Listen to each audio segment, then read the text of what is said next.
சரி, இந்த சிவகாசியில் கடந்த 15 வருஷமா 10 வருஷம் ஏடிஎம்கே கேடிஆர் ஆண்டாரு, லாஸ்ட் 5 வருஷம் அசோகன். இவங்க 2 பேரில் யார் அதிகமாக பண்ணியிருக்காங்க? இதில் அசோகன் நல்லா பண்ணியிருக்கார். அவர் பொதுமக்களுக்கு என்னென்ன செய்யணுமோ எல்லாம் அவர் ஒன்றுக்கு ஒன்று கேட்டு ஏதாவது குறைகள் இருந்தால் அதை நிறுவத்தி பண்ணுவார். அவர் எங்களை பொறுத்த வரைக்கும் சிவகாசியில் நல்ல மனுஷன் அவர் அசோகன்.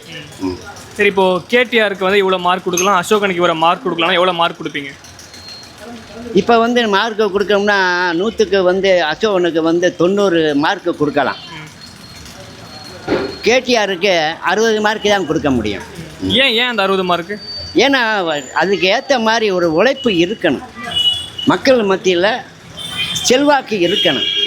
யார் இருந்தாலும் ஒரு குறைகள் சொன்னாலும் அதை நிறைவேற்றி பண்ணணும்.